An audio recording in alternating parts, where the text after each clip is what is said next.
In the last video, we saw how you could make modifications to your macros by editing the VBA code. In this video, we're going to look at a few other tips and tricks for working with macros. To begin with, Alex has been asked to change the shortcut key to be Ctrl-Shift-N rather than Ctrl-Shift-T. Let's have a look at how we do that. We're going to come to our Developer tab and we're going to come to our Macros button.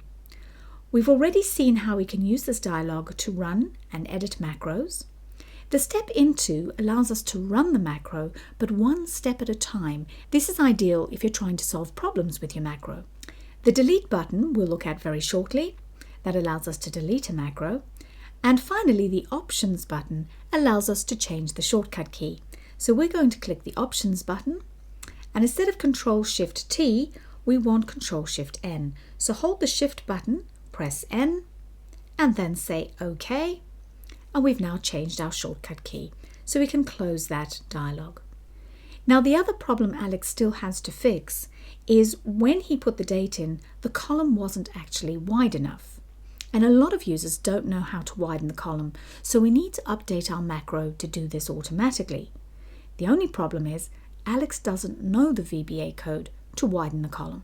He could look it up on the internet, but an even easier way is to record himself widening the column and then just copy-paste that code into his original macro. And that's exactly what we're going to do. So let's start by making our column a little too narrow again so that we can record ourselves widening it. We're going to come back up to our record macro. We're going to call it temp because it's just a temporary macro, and we're going to click OK. We're now going to come up between the B and the C and double click on that line to auto widen our column. And then we're going to click stop recording. Let's go and have a look at that new macro. So back to our macros button, make sure you select temp and click edit. If you have a look in the Project Explorer, you will notice Excel has added a new module. So our new macro is in module 2. The new macro only really contains one line of code because we only performed one operation. What we want to do now is copy this line of code into our original macro, and we can do that just by copying and pasting. So we're going to select the code and then right-click copy or Control-C and come back to module 1, which contains our create timesheet module. And to open it, we're going to need to double-click, and there is our original macro. We're going to scroll right to the bottom, but remember everything must go before the end sub. So click at the end of the second last line and click enter, and then paste, Control-V or right-click paste. So we've now taken that new line of code and popped it into our original macro. Let's test that works. So don't forget Alt F11,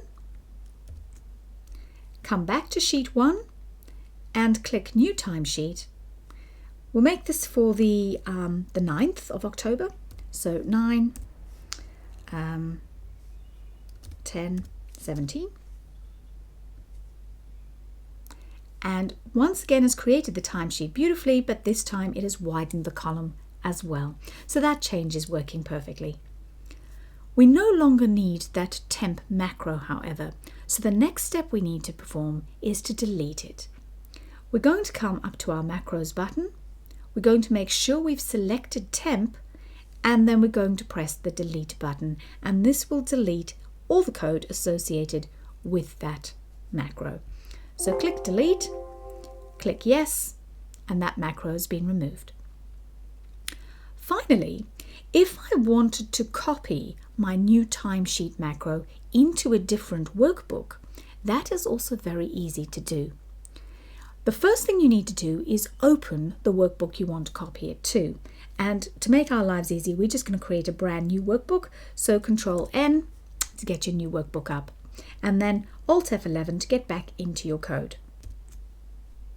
If you have a look in your Project Explorer window, here is our workbook we've been working with, and just above it you'll see our brand new book 1.